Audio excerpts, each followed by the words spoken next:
Hola, ¿qué tal? El propósito de esta presentación es explicar de qué se trata el segundo reto que tenemos en relación con la construcción del trabajo final. En esta oportunidad el tema viene a ser la responsabilidad social de la empresa. En ocasiones anteriores hablamos acerca de cuál es el peso que tiene la empresa en el entorno contemporáneo para precisamente comenzar a pensar que mucho de lo que es el ejercicio profesional y la ética se da en esos entornos, ya sea que nosotros pertenezcamos a él o que incluso nosotros lo impulsemos. En fin, dado este papel tan importante de la empresa, tenemos este concepto relativamente reciente que tiene que ver con la responsabilidad social. Y en este sentido, pues se nos presentan varias perspectivas y definiciones de la responsabilidad social dentro de la presentación que está incluida en el material de este reto. Ahora bien, ¿por qué se hace necesario que se piense en un concepto como la responsabilidad social? Pues dadas las características del entorno, la cuestión del vínculo de la organización con el medio ambiente, la globalización, la complejidad en este momento, la necesidad de pues que existan normas del juego entre las diferentes empresas y sobre todo se trata de un juego limpio para poder desarrollarlo, la importancia que tienen las acciones colectivas de la ciudadanía, pues van generando un nuevo entorno para las organizaciones a los que se ven obligados a responder si les interesa mantener una dinámica constructiva con el resto de la sociedad.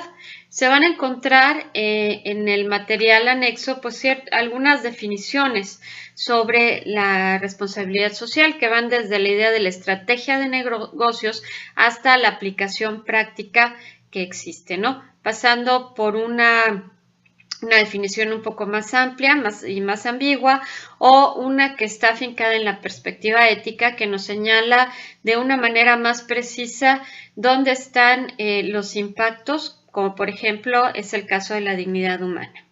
Lo más importante a destacar en esto es que la responsabilidad social, cuando se asume, valga la redundancia, responsablemente, no es un maquillaje para la empresa, sino más bien es toda una política de gestión, como menciona François Vallens, en donde todas las partes están implicadas y tienen una responsabilidad específica. Esta responsabilidad social, además, pues no se construye de la nada, se construye desde, nuevamente, una serie de reglas y regulaciones que ya están establecidas, como es el caso del Global Compact, o también desde el diálogo con las diferentes partes interesadas. Ahí, dentro de la presentación, se van a encontrar una serie de diagramas que desde mi punto de vista son pues bastante clarificantes acerca de las dimensiones de la responsabilidad social, como por ejemplo quiénes son los stakeholders o los grupos de interés, que no solamente hay stakeholders que son internos a la organización, sino también externos. Muchas veces uno de los grandes problemas es que tendemos a parcializar.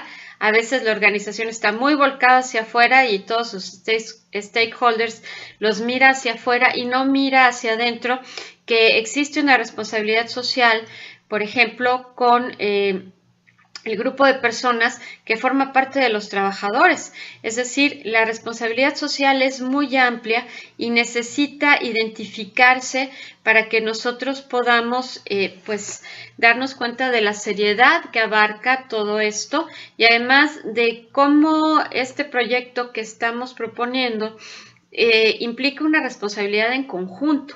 Tiene varios elementos que sumados pues ya nos dan una perspectiva más compleja de la responsabilidad. Dos cosas importantes en este aspecto. Una de ellas es que precisamente la perspectiva ética, como le estaba mencionando François Vallens, que podríamos proponer en este caso, pues es la ética del discurso, la ética dialógica. La ética del discurso, hablando de una manera general, porque les toca investigar un poco más al respecto, proviene de una pregunta muy particular. Estamos acostumbrados a que exista una ética aristotélica y una ética kantiana.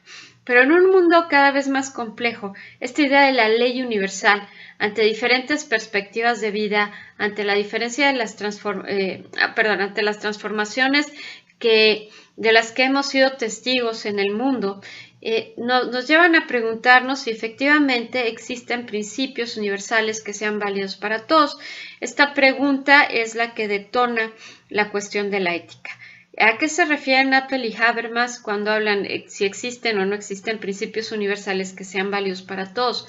Pues que todos tenemos diferentes perspectivas de vida, diferentes necesidades y una concepción distinta de la moral. Es decir, llega un momento en que esta idea de que hay una ley moral universal, como decía Kant, pues resulta cuestionable, pensando que la humanidad no se ha desarrollado de la misma manera en los mismos momentos. Y en este sentido, Apple y Habermas dicen que lo que puede pretender tener validez universal para grupos específicos son los acuerdos a los que llegan esos grupos. Entonces, la ética dialógica o discursiva lo que está planteando es, en primero, que todas las personas que están involucradas con una determinada situación son interlocutores válidos. En ese aspecto, ejercer la responsabilidad social con una perspectiva de la ética del discurso no significa que yo tome decisiones en función a cómo yo veo las cosas en favor o en beneficio de otros, sino que incluya a esos otros dentro de la conversación para poder llegar a acuerdos que resulten principios que entre los grupos que estamos interesados debamos cumplir. Cuando hablamos de interlocutores válidos es porque todas las personas que están involucrados con una determinada situación van a formar parte de la conversación en esta situación. Y entonces viene un segundo momento, es decir, los interlocutores se ponen a dialogar, empiezan a dialogar, se dan cuenta que no hay posiciones que sean más contundentes que otras, sino que pues en función precisamente también del respeto a la dignidad, tienen que encontrar un punto de acuerdo, un consenso. La idea del consenso es muy importante porque el consenso siempre implica que se satisface parte de la perspectiva, pero no se satisface totalmente. Ahora, una vez llegando al consenso, las normas que se acordaron tienen una validez o una obligación de universalidad en el caso de ese pequeño universo o ese subconjunto que forman los diferentes actores que estuvieron involucrados en esto. En ese sentido, nuevamente, una responsabilidad social, una política de responsabilidad social y las acciones que llevamos a cabo, pues deben de considerar los puntos de vista de los interesados o afectados por ello. Y en ese aspecto, pues el reto consiste precisamente en revisar esa convocatoria que detona todo este proyecto, que se encuentra en la primera etapa del trabajo, antes de hablar de los 4 retos. Después de eso, pues vamos identificando quiénes son los stakeholders, es decir, los grupos de interés que están involucrados, y de alguna manera vamos pensando en cuáles son los impactos positivos y negativos que pueden llegar a tener esos stakeholders en relación con el proyecto que nosotros estamos proponiendo.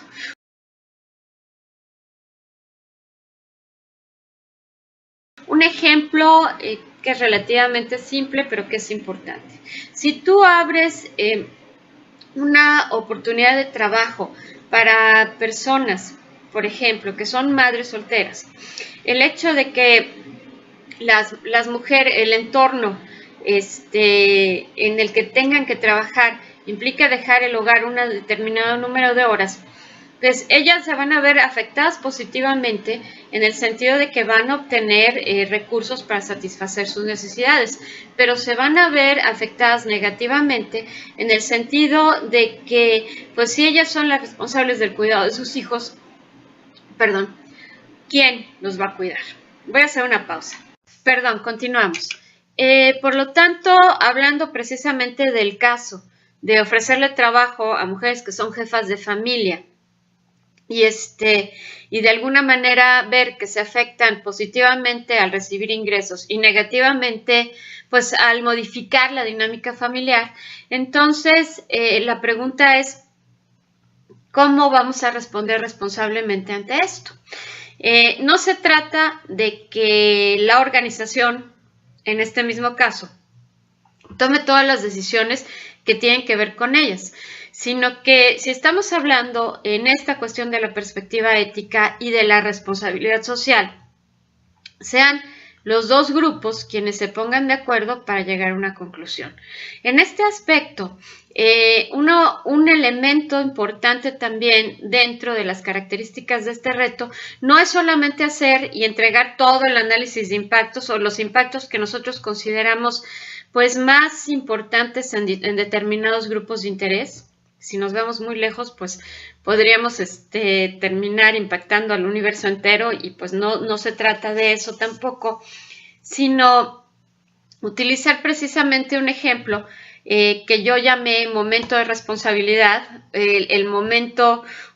una cuestión que nosotros identifiquemos como importante para poder desarrollar toda esta perspectiva de la ética del discurso de una manera más práctica en ese ejemplo.